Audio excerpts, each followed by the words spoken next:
আমরা আজকে একটা জরুরি কাজের উদ্দেশ্যে বাহিরে বের হলাম। বাখেরগঞ্জ যাওয়ার উদ্দেশ্যে আমরা রওনা হলাম। তেলের পাম্পে গেলাম, ওখান থেকে পেট্রোল নিলাম বাইকে। পেট্রোল ভরতেছে,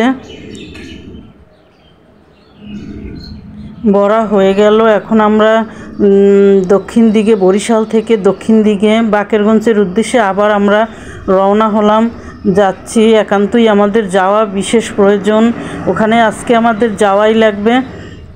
কিন্তু ভাগ্যবশত যে দেখি আজকে দবদবিয়া ব্রিজ বন্ধ। এর কারণ হলো কোঠা বিরোধী ছাত্র আন্দোলনের জন্য ব্রিজটি বন্ধ করে দিয়েছে, ওখান থেকে যাতায়াত চলবে না। তাই আমরা ফিরে আবার ঘুরে আগে সেই ছোটোবেলার ফেরিঘাটে চলে গেলাম, দেখি ওখান থেকে যাওয়া যায় কি না।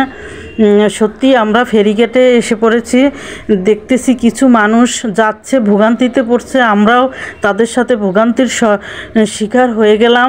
এখন দেখাচ্ছি আপনাদের মানুষ কি ভোগান্তি করতেছে।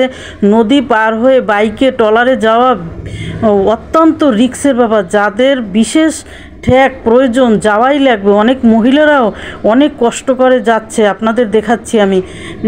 যাদের বিশেষ জরুরি তাদের যাওয়া লাগবে, নদী পার হয়ে জীবনের ঝুঁকি নিয়ে, রিস্ক নিয়েও বাইকে ট্রলারে উঠে যাচ্ছে। আমরা অনেকক্ষণ 1 ঘন্টা যাবত ওখানে বসেছিলাম। তারপরে চিন্তা করলাম যে বাইক নিয়ে ট্রলারে কোনো মতেই সম্ভব না, যাওয়া হবে না, প্রচুর রিস্কের ব্যাপার। তাই আর যাওয়া হলো না। আমরা ওখান থেকে ব্যাক করে তারপরে আবার ফিরে আসলাম। সরকারের দৃষ্টি আকর্ষণ করে বলছি, ছাত্রদের দাবি পূরণ করে নেন। ছাত্রদের পক্ষে আমি সমর্থন জানাচ্ছি, কারণ সবাই আমরা স্বাধীন দেশের নাগরিক, নামই নাগরিক, কিন্তু আমরা সবাই সমানভাবে কোনো অধিকার পাচ্ছি না। মেধার কোনো গুরুত্ব দেওয়া হচ্ছে, মূল্য দেওয়া হচ্ছে না।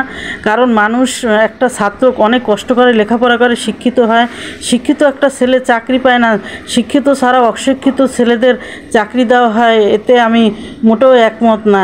তাই সরকারের প্রতি আমার অনুরোধ রইল, শিক্ষা অনুযায়ী সবাইকে সমানভাবে কর্মযোগ্যতা অনুযায়ী চাকরি দেওয়া হোক, এবং আমরা যেন ভালোভাবে থাকতে পারি।